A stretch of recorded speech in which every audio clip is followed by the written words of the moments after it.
शलोम शलोम शलोम प्रभु यीशु मसीह नासरी के नाम में आज हम पवित्र आत्मा के द्वारा जो वर्तमान में घटने जा रहा है और घट रहा है, जिसमें लगातार तीव्रता आती जा रही है, इन अंतिम समयों में उसकी भयावहता, उसका घिनौना स्वरूप हम वचन के द्वारा जानेंगे।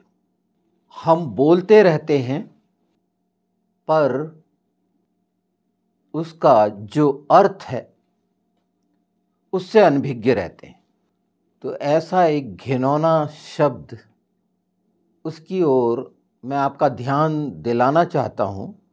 और एक ऐसा शब्द है जो कोई भी पसंद नहीं करता उसके बावजूद भी, और वो है शब्द चरित्रहीनता। चरित्रहीनता के कितने प्रकार हैं, उसका कितना स्वरूप है और उसकी पहचान कहाँ पर होती है। वचन के अनुसार हम बोल जरूर देते हैं कि फलाना चरित्रहीन है, ऐसा कुछ गलत होते हुए देखते हैं जो हमें लगता है, पर सचमुच में चरित्रहीन कौन कौन है वचन के अनुसार, इसकी पहचान जरूरी है। हमें जो पवित्र शास्त्र मिला, वचन मिला जीवन के लिए कि हम अनंत जीवन पाएं, इसे बहुत ध्यान से समझिएगा। तो आज चरित्रहीनता को जानने के लिए नैतिकता का रहस्य जानना जरूरी है, क्योंकि ये भी प्रायः बड़ी प्रचुरता से इस्तेमाल किया जाता है। नैतिक पतन जैसे शब्द, पर नैतिकता क्या है? सचमुच में नैतिकता क्या है? मनुष्य के द्वारा सही और गलत ठहराना नैतिकता है संसार के परिदृश्य में, सांसारिक दृष्टिकोण से। पर सचमुच में क्या सही है? तो ये अद्भुत भेद जैसे जैसे समझते जाएंगे, तो जो हम बाइबल कहते हैं, अगर उसे नैतिकता कहने लगे तो कोई आश्चर्य नहीं होना चाहिए। इतना गंभीर भेद। आपको मैं ये बता दूं कि बाइबल में नैतिकता शब्द है ही नहीं, और जब नैतिकता की परिभाषा या नैतिकता की व्याख्या को हम समझ जाएंगे तो फिर अवहेलना नहीं करेंगे। ये इतना प्रमुख है और कठिन भी नहीं है। जीवन का आधार है नैतिकता। जब हम आगे चल रहे हैं धीरे धीरे, क्योंकि ये बहुत गंभीर, बहुत बहुमूल्य विषय है, और पवित्र आत्मा के द्वारा इसका प्रगटीकरण अद्भुत, जो सोचा भी नहीं गया होगा। इसमें मैं कुछ रेफरेंसेस भी दूंगा, सब तो नहीं बताए जा सकते, समझा जा सकता है। और बताने के पहले, जिसे हम नैतिकता बोलते हैं, मॉरलिटी बोलते हैं इंग्लिश में, हिब्रू में मोसार बोलते हैं उसे, तो ये पहचानने में और भी आनंद आएगा, विश्वास में मजबूती आएगी कि सचमुच में परमेश्वर ने जो हिब्रू भाषा रखी क्यों अद्वितीय है, क्यों सारी जो उसकी सार को प्रकट करने में सार्थक है, उसके गूढ़ रहस्यों को प्रकट करने में सार्थक है। पर यह सार्थक तब है जब पवित्र आत्मा के द्वारा हो। भाषा निश्चित है, जिसको हम पवित्र आत्मा के द्वारा हो मतलब प्रकाशन हो, प्रकाश हो उसमें। इसे धीरे धीरे समझते जाइए, और जब हम एक हिस्से तक पहुंचेंगे तो निश्चित और भी आपकी लालसा, जिज्ञासा इस शब्द के प्रति बढ़नी है। और जब नैतिकता शब्द इस्तेमाल करेंगे तो तमाम चरित्रहीनता की पहचान कर पाएंगे। जब हम चरित्रहीनता, इमोरलिटी का शब्द इस्तेमाल करते हैं किसी विशेष के लिए और बाइबल के अनुसार करते हैं, तो परमेश्वर इससे सबसे ज़्यादा घृणा करता है। तो एक नैतिक आचरण, परमेश्वर के प्रति वफादारी और पवित्रता एकदम हमारे सामने आता है। और जब हम परमेश्वर के प्रति वफादारी की बात करते हैं तो प्रभु यीशु के उपदेश, आज्ञाएं, परमेश्वर के 10 आज्ञाएं और जो उपदेश प्रभु ने दिए अर्थात वचन के प्रकाशन दिए, वो उपदेश एक मनुष्य के उपदेश नहीं थे, उसमें प्रकाशन था, पवित्रता थी, नैतिकता थी, क्योंकि वो नैतिकता के अनुरूप था वो उपदेश, जिसे हम उपदेश कह रहे हैं, पर उसमें निहित थी सामर्थ, समझ, विवेक के लिए, जीवन के लिए। थोड़े से शब्द कठिन हो सकते हैं, पर नैतिकता पूरी तरह से खुलासा करता है, व्याख्या करता है, दिखाता है वो तमाम चरित्रहीनता को। इसीलिए प्रभु यीशु ने कहे थे कि तुम सुन चुके कि व्यभिचार नहीं करना, पर मैं अब तुमसे कहता हूं कि अगर तुमने गलत दृष्टि से भी किसी स्त्री को देख लिया तो तुम व्यभिचार कर चुके। ये असाधारण वाक्य है, असाधारण शब्द है, असाधारण उपदेश है, क्योंकि इसमें नैतिकता निहित है।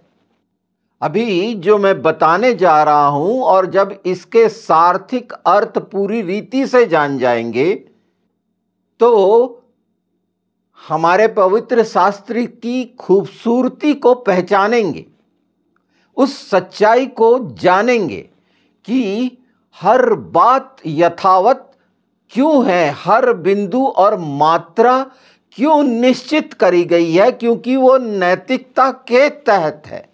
ये प्रश्न होना चाहिए कि ये रखा क्यों गया, ये बिंदु और मात्राएं नहीं हट सकती, मतलब अनैतिकता नहीं कर सकता कोई। जहां पर नैतिकता है और नैतिकता ही पुनः स्थापित की गई, जो अनाज्ञाकारिता के द्वारा खो दी गई थी।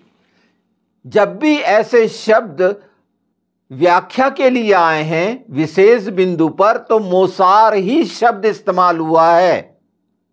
जैसे शिक्षा के लिए मोसार शब्द इस्तेमाल हुआ है।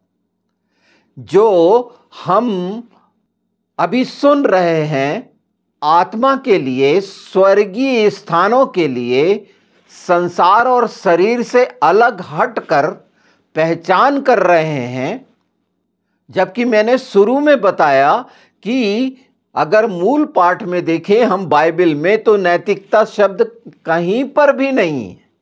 मोसार शब्द प्रकट करता है नैतिकता को, और जब इसके हम संधि विग्रह करके इसको जानेंगे तो आप आश्चर्यचकित होंगे कि हिब्रू ही भाषा प्रमाणित करती है संधि विग्रह के द्वारा उसकी पूर्णता को, कि उसमें जो बोला जा रहा है वो उसकी इमेज दिखा देती है। हम उत्पत्ति से लेकर सुनते हैं ना, 19 में सदोम और अमोरा का सुनते हैं, और निर्गमन में भी देखते हैं 10 आज्ञाओं का, जिसमें 7वीं आज्ञा तू व्यभिचार ना करना। ये यौन नैतिकता का निर्देश है कि तू व्यभिचार ना करना। लय व्यवस्था में हम देखते हैं कि लय व्यवस्था 18 में अगर हम 22 से देखें, तो मैं पढ़ने के पहले एक बार फिर दोहरा देना चाहता हूं कि इस समय प्रभु के चुने हुए जो विशेष हैं उन पर इस तरह का आक्रमण होना है। कोई भी चरित्र पर कलंक नहीं लगाना चाहता। हम जो मसीह के दास हैं, हमारे पैर फिसलने का लोग इंतजार करते हैं और एक बहुत भयानक षड्यंत्र इजाबेल और अमालेकी ये दुष्ट आत्माओं का हमने सुना है। पर ये वो वक्त पर बहुत भयानक अटैक होने वाले हैं, बड़े भयानक षड्यंत्रों के द्वारा झूठे आरोप में फंसाए जाने के, और वो भी चरित्रहीनता को दिखाने के लिए। तो सतर्क हों और इसको पहचानें। देखिए 22 से उसके पहले से भी देखेंगे तो शुद्ध अशुद्ध के बारे में है और अपवित्र। मैं 22 से पढ़ देता हूं कि नैतिकता को पहचानें। स्त्री गमन की रीति से पुरुष गमन न करना, वह तो घिनौना काम है। किसी जाति के पशु के साथ पशु गमन करके अशुद्ध न हो जाना, और न कोई स्त्री पशु के सामने इसलिए खड़ी हो कि उसके संग कुकर्म करे, यह तो उल्टी बात है। इस तरह से अगर पढ़ते जाएंगे तो ये अशुद्ध होने के लिए नैतिकता शब्द है ना, ये नैतिकता शब्द ही इन अशुद्धताओं को, अनाज्ञाकारिता को, चरित्रहीनता को प्रमाणित कर रहा है। ये मनुष्य की नैतिकता की बात नहीं कर रहा हूं, मैं जीवन से वंचित करने वाली बात कर रहा हूं कि नैतिकता की समझ अगर नहीं है तो जीवन से वंचित हो जाएगा। अर्थात मरे हुओं के लिए कुछ नहीं है, पर हम मसीहों के लिए जिन्होंने जीवन पाया है, मेल मिलाप का आत्मा के द्वारा, यीशु के लहू के द्वारा हम जोड़े गए हैं उस समानता और स्वरूप में। तो उसका जो समानता का स्वरूप है वो नैतिकता है जिसमें सब निहित है। और नैतिकता की समझ होना, और वो होगी वचन से। जो इस पद को हमने पढ़ा, यौन अनैतिकता, कितना गंदा, और आज के समय में उसको मान्यता देते हैं, उसको बढ़ावा देते हैं। मनुष्य की इच्छाएं और लालसाएं वासना और कामुकता में कितनी अंधी हो जाती हैं, इसको दृष्टिगत करता है नैतिकता। और नैतिकता जब वचन के अनुसार है, यीशु के नाम में है, तो संभालता है कि जो प्रभु यीशु में है वो इस अनैतिकता में नहीं गिरेंगे। ये परमेश्वर के स्पष्ट निर्देश हैं जो हमने पढ़ा अभी, लय व्यवस्था 18। उसी तरह अगर न्यायियों 19 पढ़ेंगे, उसको भी 20 से 30 तक पढ़ जाएंगे, तो ये जो यौन अनैतिकता है, जो व्यभिचार को दिखाती है, अभी सिर्फ हम इसी दिशा में हैं।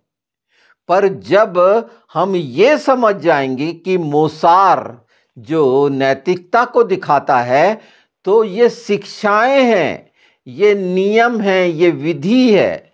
नैतिकता के लिए ये विधि निर्धारण की गई है, इसीलिए व्यवस्था को पवित्र कहा गया है। उसका मूल है नैतिकता। तो कैसा कैसा मनुष्य का जो इमोरलिटी है, चरित्रहीनता है, वो दिखने लगेगी। अभी तो सिर्फ मैं सतही तौर पर बोल रहा हूं, और वो भेद जो आत्मिक भी इसमें छिपे हुए हैं, तो वहां की पहचान अभी तो शारीरिक ही हम समझ रहे हैं, सुन रहे हैं। तो जो गिरावट है लगातार लगातार कितनी गंभीर है, मैं सचेत कर रहा हूं। शैतान का, दुष्ट का ये घिनौना स्वरूप पहचान ले नैतिकता के द्वारा, और वो वचन के कि किस रीति से वो चोट पहुंचाकर जो इस समय करना चाहता है वो नैतिकता पर आक्रमण। और इस संबंध में हम देख रहे हैं और बार बार आया जा रहा है झूठे भविष्यवक्ता या उपदेशक या सारा कुछ, क्योंकि उनका नैतिक पतन हो चुका है। वो शिक्षा से अनभिज्ञ हैं जो बाइबल की है। अपनी मनमानी के उपदेश अपनी नैतिकता के अनुसार जो संसार की है, शरीर की है, वो बताने की कोशिश करते हैं, क्योंकि चरित्रहीनता को नहीं जानते। जब एक झूठा भविष्यवक्ता या उपदेशक या प्रचारक होता है तो वो उसी कैटेगरी में आता है। वो 8 जो प्रकाशित वाक्य में हैं, ये टोने, झूठे बोलने वाले और व्यभिचारी। प्रकाशित वाक्य 6 देख लीजिए, प्रकाशित वाक्य 21 देखिए, 8। जो डरपोक, अविश्वासी, घिनौने, हत्यारे, व्यभिचारी, जादूगर, मूर्ति पूजक और झूठे हैं, उनका भाग आग और गंधक की झील में होगा। क्यों? कि ये अनैतिक हैं। ये इन्होंने अनैतिकता की, अनाज्ञाकारिता की। और इसके अगर एक एक के बताया जाए डरपोक कौन होता है, अगर इसी की व्याख्या करी जाए तो किस बात का डर होता है, किस बात से कौन कौन डरता है, ये मैं इसको अभी बढ़ाना नहीं चाह रहा हूं। इस पर करेंगे हम, नैतिकता के तहत करेंगे हम इसे। हमने थुआतीरा की कलीसिया में देखे थे ये यौन अनैतिकता का, जिसमें फटकारा गया है। गलातियों 4-5 जरूर पढ़िएगा 19 से, कि जो कामुकता को दिखाता है, ये शरीर के काम स्पष्ट हैं इसमें। व्यभिचार, कामुकता, वासना, अशुद्धता, ये तो हर जगह लागू है। अशुद्धता मान के चलिए। 1 कुरिन्थी अगर हम 6वें अध्याय का 18 देखें, व्यभिचार से दूर भागो। अन्य सभी पाप मनुष्य के शरीर के बाहर किए जाते हैं, लेकिन जो व्यभिचार करता है वह अपने शरीर के विरुद्ध पाप करता है, जिसे पवित्र आत्मा का मंदिर बोलते हैं। तो बाइबल हमें चरित्रहीनता के गंभीर परिणामों के लिए सचेत करती है। और प्रत्येक बात बाइबल में जो बल दिया जाता है वो पवित्रता के लिए ठहराया गया है, नैतिकता के लिए ठहराया गया है। जितनी शिक्षाएं हैं बाइबल में जो दी गई, या उपदेश दिए गए, या शिक्षाएं दी गई, या आज्ञा दी गई, ये जीवन में अनुशासन लाने के लिए दी गई हैं। जीवन में कह रहा हूं मैं, मतलब आत्मिक जीवन में, कि उसमें अनुशासन आए। यह है पूरे पवित्र शास्त्र का निचोड़, क्योंकि नैतिकता जीवन को प्रकट करती है, जीवन के लिए है, जिसमें वो सब बातें जो हम सुनते रहते हैं अच्छे होने के लिए, ये नैतिकता के तहत है। अगर नैतिकता हम समझ लेते हैं, उसकी पूरी परिभाषा को आत्मसात कर लेते हैं, तो ये वो बीज है। नैतिकता परमेश्वर का वो बीज है जो वचन के द्वारा, शिक्षाओं के द्वारा और आज्ञाओं और उपदेशों के द्वारा प्रकट किया जा रहा है। फिर मैं ध्यान दिलाना चाहता हूं, मनुष्यों के उपदेश और शिक्षाओं का बिल्कुल नहीं, जो उनकी बुद्धि के पाखंड का खेल है। इन अंतिम समयों में पवित्र आत्मा के द्वारा कि हम उस आग के अभिषेक में नैतिकता का बीज हमारे जीवन में, जो जीवन का वृक्ष है वो नैतिकता का वृक्ष है। अभी जब हम मोसार का समझेंगे, क्योंकि नैतिकता शब्द इस्तेमाल करना खूब आया है, परिभाषित करते नहीं आया, क्योंकि इसको समझ लेंगे तो तमाम चरित्रहीनताओं को जान जाएंगे, पहचान जाएंगे। पूरा पहचान कर आता है। एक हिस्सा पढ़ देता हूं मैं, इसे ध्यान रखिएगा, बहुत विशेष है। और नैतिकता के तहत ये हमेशा हमारे मन, प्राण, आत्मा में बना रहे, क्योंकि इसका वो भेद वो खूबसूरती जो हम चाहते हैं मसीह नैतिकता के तहत, अगर हम नैतिकता को समझ जाएंगे तो ये कर पाएंगे। सुनिए, उसने तुझे दिखा दिया है हे मनुष्य कि अच्छा क्या है, और यहोवा तुझसे क्या चाहता है, केवल यह कि तू न्याय करे, दया से प्रेम रखे और अपने परमेश्वर के साथ नम्रता से चले। ये 3 बातें ध्यान रख लीजिए। ये नैतिकता की शिक्षा है कि कहीं भी किसी भी रीति से उस श्रेणी में जो चरित्रहीनता से संबंध होती है, जुड़ती है, उससे बच जाएंगे। देखिए, नैतिकता के लिए ये बहुत खूबसूरत है। भजन संहिता में 15, मैं 1 से पढ़ देता हूं। हे परमेश्वर, तेरे तंबू में कौन रहेगा, तेरे पवित्र पर्वत पर कौन बसने पाएगा, जहां हम हमेशा का हमारा वास होगा, वास करेंगे। हम भजन संहिता 23 में भी उस आखिरी लाइन को समझते हैं और जानते हैं। वह जो खराई से चलता और धर्म के काम करता है, वह हृदय से सच बोलता है, जो अपनी जीभ से निंदा नहीं करता, ना अपने मित्र की बुराई करता, ना अपने पड़ोसी की निंदा सुनता है। वह जिसकी दृष्टि में निकम्मा मनुष्य तुच्छ है, और जो यहोवा के डरवैयों का आदर करता है, जो शपथ खाकर बदलता नहीं, चाहे हानि उठानी पड़े, जो अपना रुपया ब्याज पर नहीं देता और निर्दोष की हानि करने के लिए घूस नहीं लेता है। मैंने 1 से 5 तक पढ़ा। ये नैतिकता को प्रकट करता है कि ऐसा ऐसा नहीं करना। कितनी सरल बातें हैं। और अगर ये आज्ञा नहीं मानी जा रही, इस निर्देश को नहीं पहचाना जा रहा, इस नैतिकता को नहीं पहचाना जा रहा, तो वो उसका नैतिक पतन हो जाएगा। अर्थात मैं कहूं कि नैतिक जीवन जो है ईमानदारी पर बल देता है कि हम ईमानदार रहें, वफादार रहें। नीति वचन में ये बातें मिलेंगी। नीति वचन की खूबसूरती, तो उसमें से एक हिस्से को हम देखते हैं। नीति वचन देखिए, नीति वचन 11:3, सीधे लोग अपनी खराई से अगुवाई पाते हैं, परंतु विश्वासघाती अपने कपट से नष्ट होते हैं।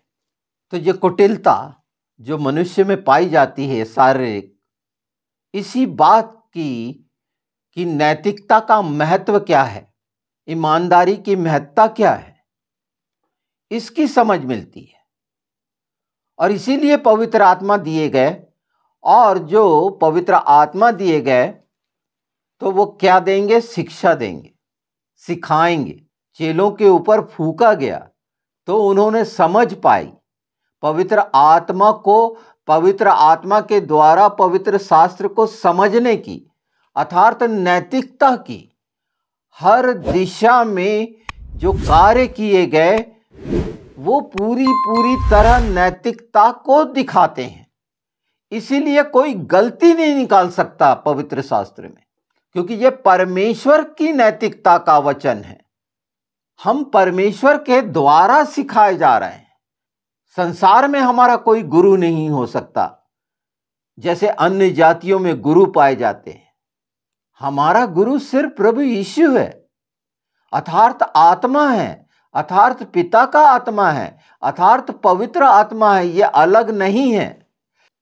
ये इतना छोटा सा विषय नहीं है, मैं बहुत संक्षेप में इसको, पर पूरी पूरी वो बातें जो आत्मा कहला रहा है वो तमाम सुनने वाले और देखने वालों के लिए भलाई का, लाभ का कारण है। और निश्चित आपके द्वारा ये बहुतों तक पहुंचाया जाएगा, खुद को भी देखकर कि ये अद्भुत सच्चाई जो नैतिकता के रहस्य से जुड़ी हुई है, हम पवित्र आत्मा के द्वारा जान रहे हैं।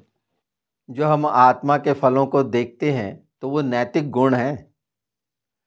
और एक मैंने एपिसोड कर चुका है, एक वीडियो, जिसमें डिवाइन एट्रीब्यूट के बारे में, परमेश्वर के साथ पवित्र आत्मा के द्वारा उसकी कितना खूबसूरत व्याख्या है कि जो हम चाहते हैं कि यीशु की शोभा हम में दिखाई दे, अर्थात तो वो सब बातें जिसकी तमाम अधीनता में हैं, वो चाहता है कि हम पूरा पूरा पाएं 100%।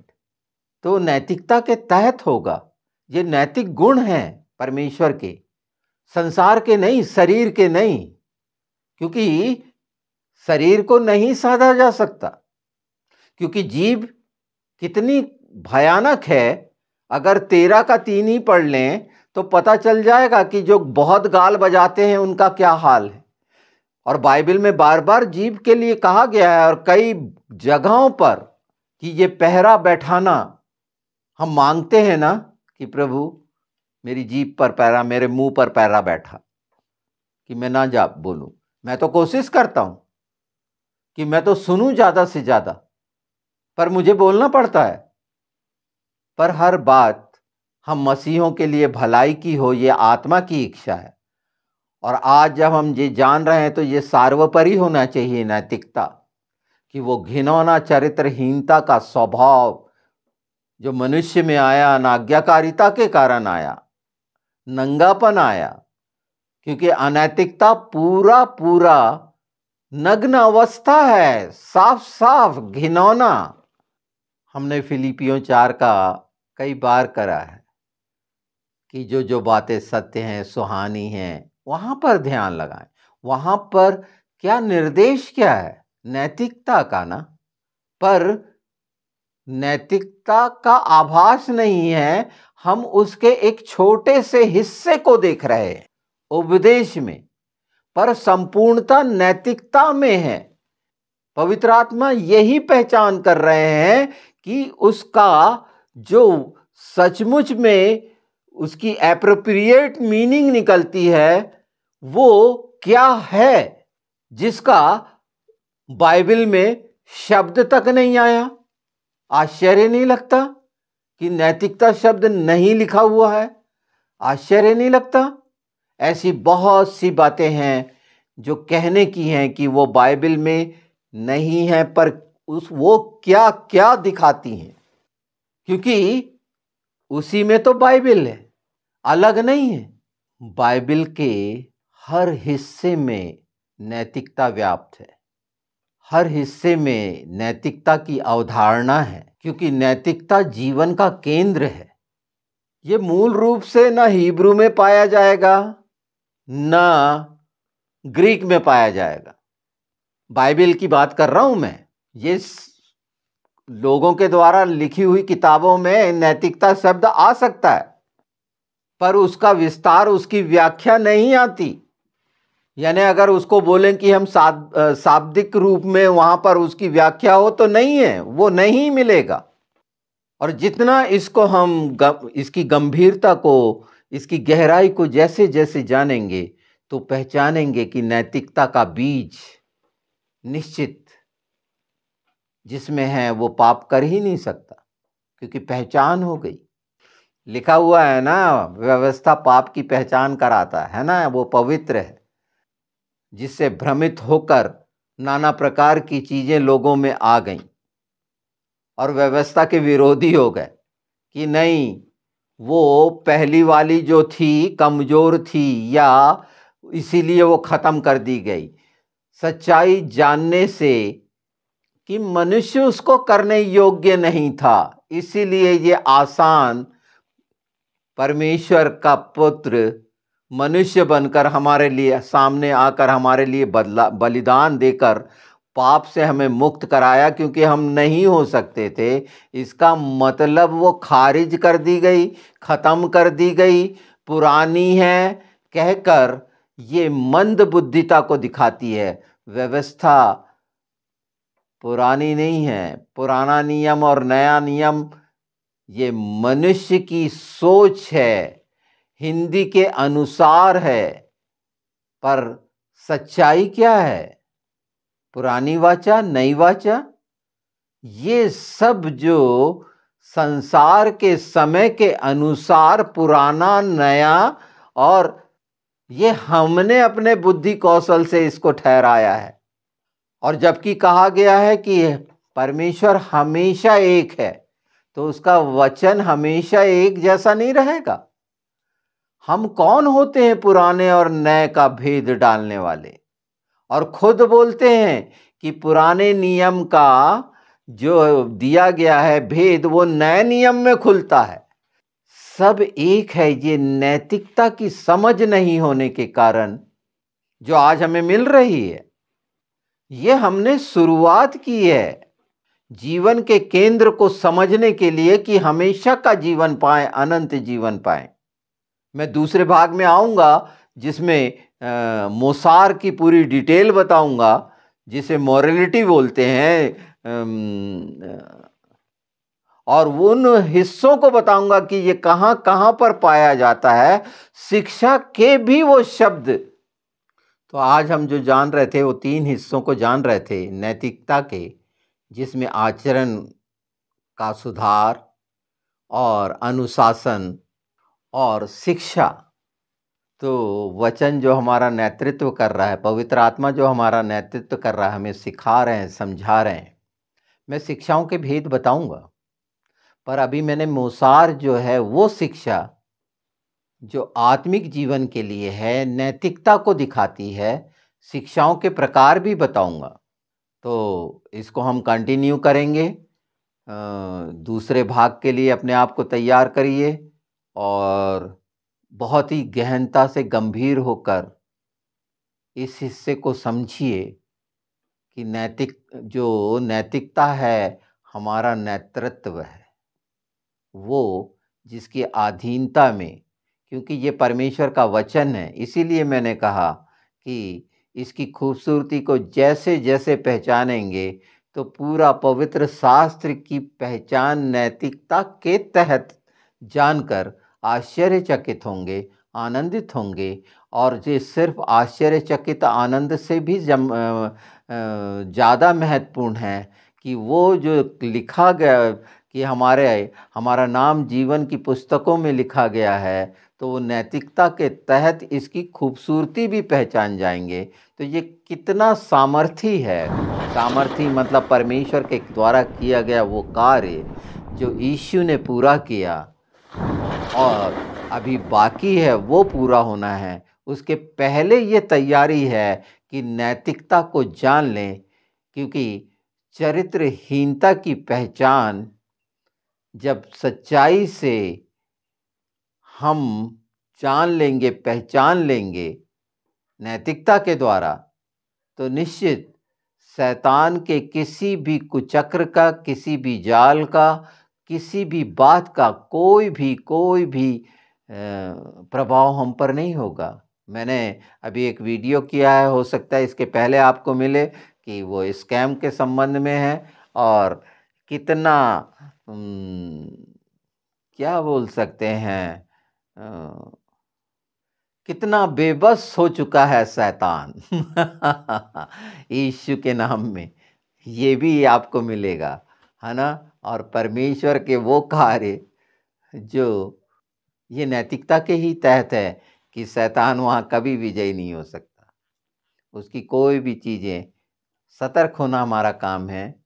और बहुत सी ऐसी बातें लगातार आप सुन रहे हैं, पसंद कर रहे हैं, मुझे खुशी है।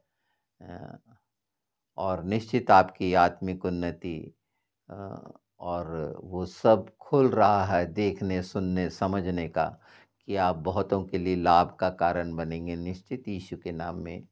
अ, और इस संबंध में भी मैं आगे वीडियो करूँगा। जो सोचते हैं कि हम नहीं कर पाएंगे, वो यीशु के नाम में अगले होंगे। आमीन।